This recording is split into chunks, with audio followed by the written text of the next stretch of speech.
Hello everyone, good morning to all of you and welcome to online study point.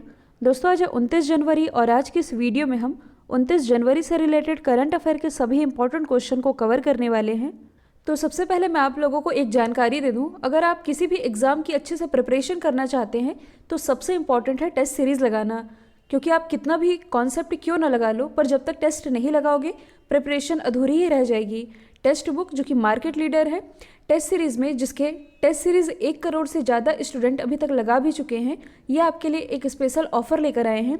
और अगर railway की बात की जाए, जिसके आरआरबी एनटीपीसी और आरआरबी ग्रुप डी के एग्ज़ाम चल रहे हैं, उसमें आरआरबी एनटीपीसी 2020 के 162 टेस्ट, जिसमें कि 18 टेस्ट टोटल फ्री हैं, साथ ही आरआरबी ग्रुप डी के 170 टेस्ट, जिसमें कि 11 टेस्ट बिल्कुल फ्री हैं। इसके साथ ही आपको रेलवे, एसएससी, बैंकिंग, डिफेंस और 200 से अधिक एग्ज़ाम के लिए 12,000 से ज़्यादा मॉक एक साल के लिए सिर्फ 299 रुपये में मिल सकेंगे।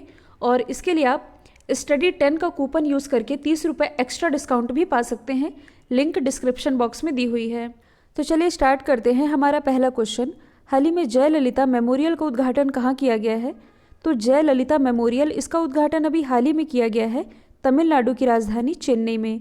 यहाँ के जो मुख्यमंत्री हैं एडापट्टी के पलानीस्वामी, इनके द्वारा जयललिता मेमोरियल का उद्घाटन किया गया है।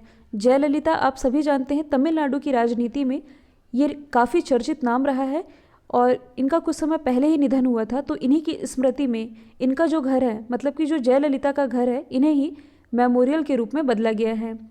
तो मेमोरियल का उद्घाटन कहाँ किया गया है? चेन्नई में। तो आप मैप में देख सकते हैं, ये है तमिलनाडु की लोकेशन, इसकी राजधानी है चेन्नई। मुख्यमंत्री है एडापट्टी के पलानीस्वामी, जिन्हें कुछ समय पहले ही पॉल हैरिस फेलो सम्मान से सम्मानित किया गया था। राज्यपाल है आरिफ मोहम्मद खान। मुख्य न्यायाधीश अभी हाल ही में बनाए गए हैं संजीव बनर्जी। लोकसभा सीटें आती हैं 25, राज्यसभा सीटों की संख्या है 10। और देखिए, जो अनामुदी है ये दक्षिण भारत की सबसे ऊंची चोटी है, जिसकी ऊंचाई है 2695 मीटर। ये तमिलनाडु में ही स्थित है। इसके अलावा कुछ समय पहले ही तमिलनाडु के 2 प्रोडक्ट डिंडीकुलताला और कडांगी साड़ी, इनको जीआई टैग दिया गया। इसके अलावा पंचतीर्थम प्रसाद और कदलई मितई, इसे भी जीआई टैग दिया गया था। हाल ही में जारी किए गए गुड गवर्नेंस इंडेक्स और बाजार कर्ज के मामले में ये तमिलनाडु ही टॉप पर रहा है। अब यहाँ बात की जा रही है मेमोरियल की। तो कल ही मैंने आप लोगों को बताया था कि पंजाब के जो मुख्यमंत्री हैं कैप्टन अमरिंदर सिंह, इनके द्वारा पंजाब के अमृतसर में एक मेमोरियल का उद्घाटन किया गया है, जालियांवाला बाग शताब्दी मेमोरियल। यदि हम बात करें राजस्थान की, तो हाल ही में राजस्थान में भारत का पहला अंगदान मेमोरियल स्थापित किया गया है, राजस्थान की राजधानी जयपुर में। यदि हम बात करें केरल की, तो देखिए केरल का एक शहर है जिसका नाम है अलापुझा, और केरल के अलापुझा में भारत का पहला मजदूर मेमोरियल स्थापित किया गया है। तो ये सभी आप याद रखेंगे। हाल ही में वर्ल्ड इकोनॉमिक आउटलुक किसके द्वारा जारी किया गया है? तो ये क्वेश्चन यूपीएससी में एज इट इज़ पूछा भी गया है कि वर्ल्ड इकोनॉमिक आउटलुक नामक रिपोर्ट किस संस्था के द्वारा जारी की जाती है? तो ये जारी करता है आईएमएफ, यानी कि अंतर्राष्ट्रीय मुद्रा कोष। और इस रिपोर्ट में दुनिया के विकास का क्रम बताया जाता है कि कौन सा देश आर्थिक रूप से कैसे विकास कर रहा है। और आईएमएफ ने ये जो वर्ल्ड इकोनॉमिक आउटलुक जारी की है अभी, इसमें 2021-22 में भारत की जो ग्रोथ रेट है ये 11.5% बताई गई है। कहने का मतलब ये है कि ये जो फाइनेंशियल ईयर होगा, मतलब कि 1 अप्रैल 2021 से लेकर के 31 मार्च 2022 तक का जो वित्तीय वर्ष होगा, इसमें जो अपना देश भारत है ये दुनिया का सबसे तेज़ गति से बढ़ने वाला देश बन जाएगा। इसकी ग्रोथ रेट होगी 11.5%। और भारत का इतनी तेज़ गति से ग्रोथ करने का रीज़न क्या है?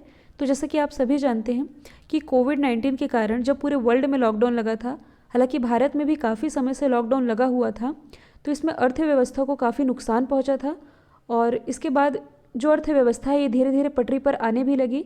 आप लोग देख भी रहे होंगे, कुछ दुकानें जो आज से 2-4 महीने पहले आप जहाँ भी रहते हैं, गाँव शहर, जो कुछ शॉपिंग कॉम्प्लेक्स अभी तक नहीं खुल रहे थे, वो धीरे धीरे अब सभी खुलने लगे हैं। तो आप लोगों को ये भी मालूम होगा कि हमारी अर्थव्यवस्था वापस से पटरी पर आ सके, इसके लिए केंद्र सरकार ने कुछ पहल की थी, जैसे कि आत्मनिर्भर भारत योजना। इसके अलावा स्वदेशी अपनाने पर भी काफ़ी बल दिया गया था। जो स्ट्रीट वेंडर होते हैं, यानी कि जो रोड के किनारे अपनी छोटी छोटी दुकानें लगाते हैं, उन्हें फाइनेंशियल हेल्प करने के लिए प्रधानमंत्री स्वनिधि यानी कि स्ट्रीट वेंडर आत्मनिर्भर निधि योजना की भी शुरुआत की गई थी। और भी कई स्कीम्स है जो कि सेंट्रल गवर्नमेंट ने शुरू की थी ताकि भारतीय अर्थव्यवस्था फिर से पटरी पर आ सके, और इसका प्रभाव अब देखने में भी मिलेगा।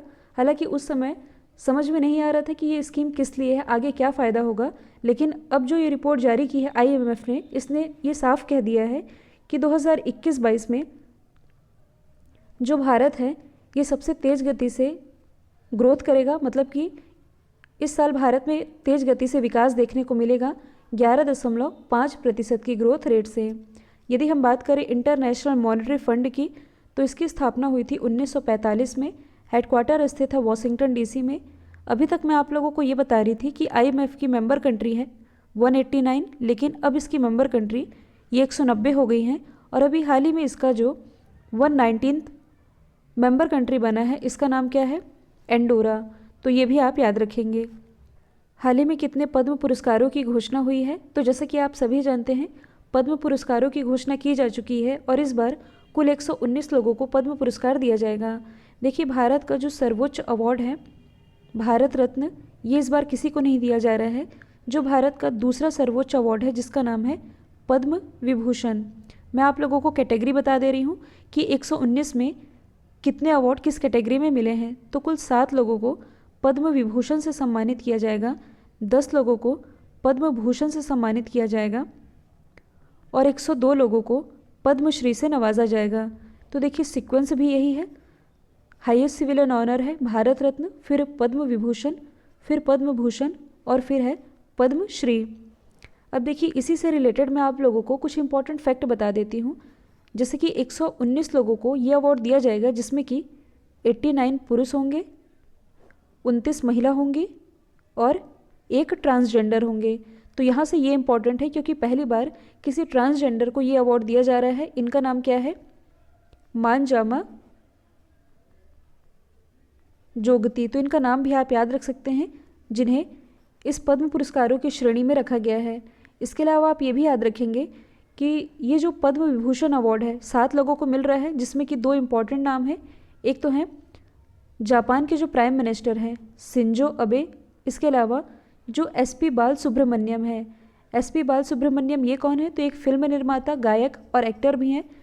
तो इन्हें पद्म विभूषण। इसके अलावा 10 लोगों को पद्म भूषण मिलेगा, जिसमें कि 4 नाम इम्पॉर्टेंट है। एक तो है तरुण गोगोई, जो कि असम के पूर्व मुख्यमंत्री थे, जिनका भी हाल ही में निधन हुआ। दूसरे हैं रामविलास पासवान, इनका भी अभी हाल ही में निधन हुआ, जो कि केंद्रीय मंत्री रहे थे। तीसरे हैं केशुभाई पटेल, इनका भी अभी हाल ही में निधन हुआ, जो कि गुजरात के पूर्व मुख्यमंत्री थे। और चौथी हैं सुमित्रा महाजन। और देखिए, आप लोगों के लिए ये जो रिपब्लिक डे सेल लाया गया है, जिसमें कि आप लोगों को दिसंबर मंथ की फ्री मंथली PDF मिल रही है, जिसमें कि दिसंबर मंथ के सभी current affair topic wise with detailing with extra fact cover कराए गए हैं। इसके अलावा जितनी भी PDF है इसमें 70% ऑफ किया जा रहा है। जो मंथली PDF है ये आप लोगों को 11 रुपये में। इसके अलावा जो ईयरली डिटेल्ड PDF है ये आप लोगों को 29 में, और 1 लाइनर फॉर्मेट की जो PDF है ये आप लोगों को 20 रुपीज़ में मिल सकेगी। इसके अलावा जो मैथ्स के हैंड रिटन नोट्स है ये आप लोगों को 33 रुपीज़ में मिल सकेंगे। लिंक डिस्क्रिप्शन बॉक्स में दी हुई है। अगला क्वेश्चन है, हाल ही में 9 पुस्तकालय की शुरुआत किस शहर में की गई है? तो 9 पुस्तकालय की शुरुआत अभी हाल ही में की गई है कोलकाता में, जो कि पश्चिम बंगाल की राजधानी है। और ये जो 9 पुस्तकालय है इसमें 500 बुक्स अवेलेबल हैं, ताकि हुगली नदी पर नाव की सवारी करते हुए जो भी यात्री हैं इस किताब को पढ़ सकें और इसका लुत्फ़ ले सकें। तो देखिए, यहाँ बात की जा रही है 9 पुस्तकालय की, ये रिलेटेड है कोलकाता से। तो यहाँ से आप एक और चीज़ रिलेट कर सकते हैं। कुछ दिन पहले मैंने आप लोगों को बताया था कि हाल ही में विश्व की पहली ट्रॉम लाइब्रेरी, इसकी शुरुआत कोलकाता से ही की गई थी। और ये जो 9 पुस्तकालय है इसकी भी शुरुआत अभी हाल ही में कोलकाता से की गई है। कोलकाता किस नदी के किनारे बसा हुआ है? तो ये बसा हुआ है हुगली नदी के किनारे। अब यदि हम अदर ऑप्शन को डिस्कस करें तो दिल्ली में भारत का पहला वॉर मेमोरियल यानी कि युद्ध स्मारक स्थापित किया गया है।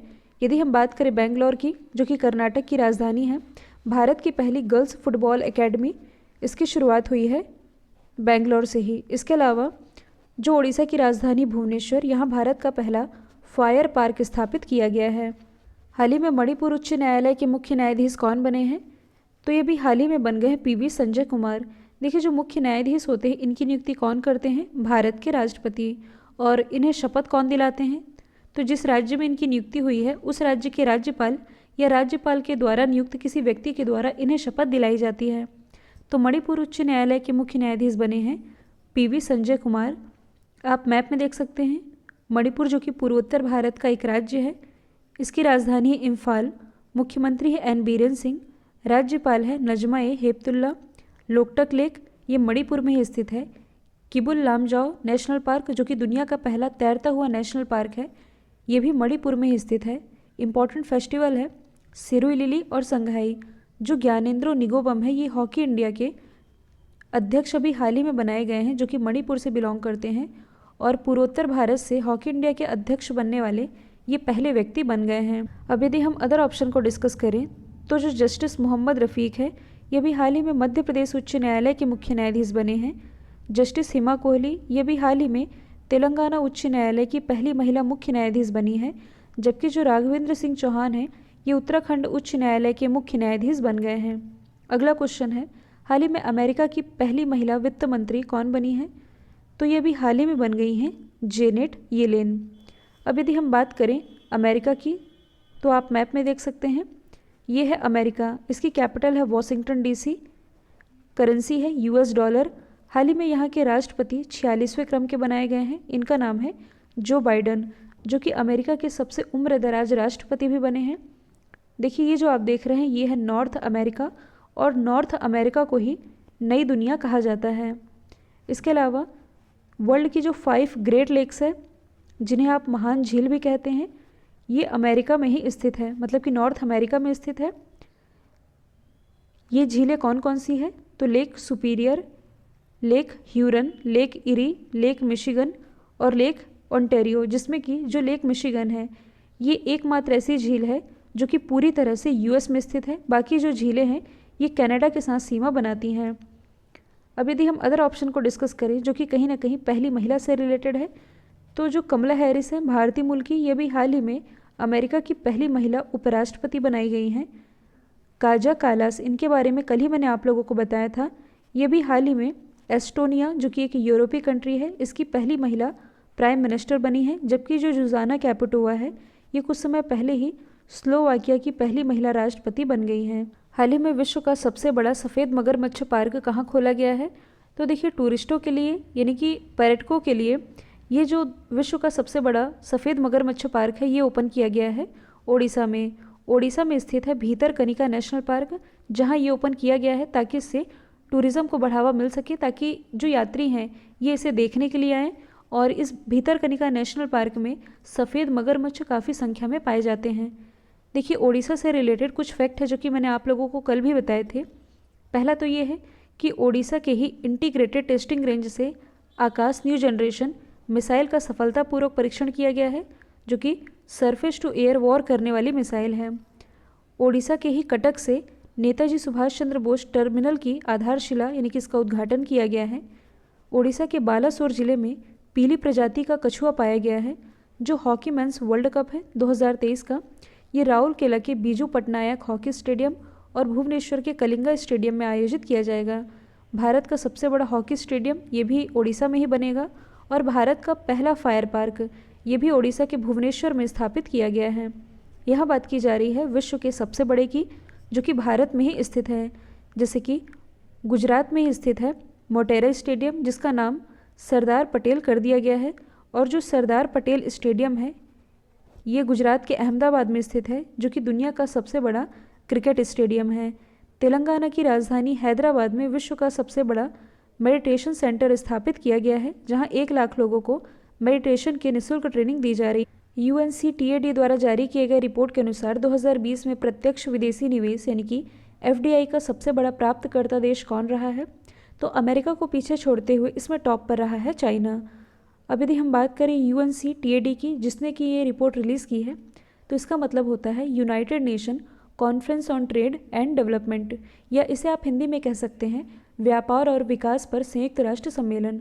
तो इसने जो ये रिपोर्ट रिलीज़ की है इसमें ये बताया गया है कि जो चाइना है, चाइना को बीते वर्ष मतलब कि 2020 में कुल 163 अरब डॉलर का विदेशी निवेश प्राप्त हुआ है, जबकि जो अमेरिका है, अमेरिका को 134 अरब डॉलर का विदेशी निवेश प्राप्त हुआ है। तो यदि कहा जाए तो जो चाइना है ये अमेरिका को पीछे छोड़ते हुए इस लिस्ट में टॉप पर आ गया है। अच्छा, ये जो रिपोर्ट रिलीज़ की गई है इसमें भारत की क्या स्थिति है? तो देखिए, जो भारत की FDI है यानी कि प्रत्यक्ष विदेशी निवेश, इसमें 42% की गिरावट देखने को मिली है, जो कि 2019 में अनुमानित 1.5 ट्रिलियन डॉलर से 859 यानी कि 859 बिलियन डॉलर ही रह गया है। और इसका कारण क्या है? कोरोना काल। और देखिए, जो चाइना है जिसने कि पूरे विश्व की अर्थव्यवस्था को नुकसान पहुंचाया दुनिया को कोरोना देकर, वही इस लिस्ट में टॉप पर आ गया है। तो अब हम डिस्कस कर लेते हैं चाइना के बारे में, जो कि जनसंख्या की दृष्टि से विश्व का सबसे बड़ा देश है। तो ये है चाइना और ये है अपना देश भारत। चाइना और अपने देश भारत के बीच जो रेखा है इसका नाम क्या है? मतलब कि भारत और चाइना को विभाजित करने वाली रेखा ये है मैक-मोहन रेखा, जबकि भारत और पाकिस्तान को विभाजित करने वाली रेखा रेड क्लिफ रेखा कहलाती है। चाइना की कैपिटल ये जो आप देख रहे हैं ये है बीजिंग। बीजिंग में हेडक्वार्टर स्थित है संघाई कॉरपोरेशन ऑर्गेनाइजेशन का। इसकी करेंसी है रेनमिनबी। प्रेसिडेंट है सी जिनपिंग। देखिए, चाइना की मतलब कि एशिया की जो सबसे लंबी रिवर है जिसका नाम है यांगची रिवर, ये चाइना में ही प्रवाहित होती है, जो कि तिब्बत के पठार से निकलती है और चीन सागर में यानी कि चाइना सागर में जाकर के गिर जाती है। इसके अलावा जो एशिया की दूसरी सबसे बड़ी रिवर है जिसका नाम है हुआंगहो रिवर, जो कि कुनलुन पर्वत से निकलती है और इसी हुआंगहो रिवर को चाइना का शोक भी कहा जाता है। ये मैंने आप लोगों को बताया भी है। इसके अलावा यदि आप साइंस एंड टेक्नोलॉजी से रिलेट करेंगे तो हाल ही में अंतरिक्ष में दुनिया का पहला खनन रोबोट ये किसने लॉन्च किया है? तो ये लॉन्च किया गया है चाइना के द्वारा ही। तो ये भी आप याद रखेंगे। IPL से 100 करोड़ कमाने वाले पहले विदेशी खिलाड़ी कौन बने हैं? तो ये भी हाल ही में बन गए हैं साउथ अफ्रीका के AB डिविलियर्स। अब इसमें आप कंफ्यूज नहीं होइएगा, क्योंकि IPL से 100 करोड़ कमाने वाले वैसे कहा जाए तो ये तो 5वें प्लेयर हैं, मतलब कि 4 तो भारतीय ही हैं। कौन कौन है? महेंद्र सिंह धोनी, विराट कोहली, रोहित शर्मा और सुरेश रैना। लेकिन क्वेश्चन पूछा जा रहा है कि 100 करोड़ कमाने वाले पहले विदेशी खिलाड़ी पूछ रहा है, तो ये है AB डिविलियर्स। अब यदि हम बात करें IPL की यानी कि इंडियन प्रीमियर लीग की, तो इसकी सर्वाधिक सफल टीम कौन सी है? मुंबई इंडियंस। इसने कुल 5 बार IPL का खिताब अपने नाम किया है। अगला क्वेश्चन है, हाल ही में कौन सी भारतीय कंपनी विश्व की तीसरी most valuable IT service brand बन गई है? तो देखिए, विश्व की तीसरी मोस्ट वैल्यूएबल IT ब्रांड यानी कि IT सर्विस ब्रांड ये बन गई है भारत की TCS यानी कि टाटा कंसल्टेंसी सर्विस। तो भारत की तरफ से तो ये नंबर 1 ही है। कहा जा रहा है कि विश्व की तीसरी, मतलब कि विश्व में पहले स्थान पर है एक्सेंचर, दूसरे स्थान पर है IBM यानी कि इंटरनेशनल बिजनेस मशीन और तीसरे स्थान पर है भारत की TCS। यदि हम बात करें कि ये जो लिस्ट जारी की गई है इसमें टॉप 10 में कौन रहा है, तो भारत की ही एक IT कंपनी है जिसका नाम है इन्फोसिस। इसमें रही है 4थे स्थान पर। SCL ये रही है 7वें स्थान पर और जो प्रसिद्ध कंपनी है विप्रो, इसका स्थान रहा है 9वां। यहाँ हम बात कर रहे हैं TCS की, तो इसकी स्थापना हुई थी 1968 में। टाटा सन्स इसके फाउंडर हैं। इसका हेडक्वार्टर स्थित है मुंबई महाराष्ट्र में। नटराजन चंद्रशेखरन ये है चेयरमैन और इसके CEO यानी कि MD और CEO तो ये हैं राजेश गोपीनाथन। कल जो मैंने आप लोगों से सवाल पूछा था इसका राइट आंसर था उत्तर प्रदेश। अब आप लोगों के लिए आज का सवाल है, 2 एक्सप्रेसवे पर हवाई पट्टी वाला देश का पहला राज्य कौन बना है? तो इसका जो भी आंसर है कमेंट बॉक्स में बताइएगा। वीडियो यदि पसंद आया है तो लाइक, शेयर और सब्सक्राइब करना बिल्कुल मत भूलिएगा। तो आज के लिए इतना ही। Thank you so much.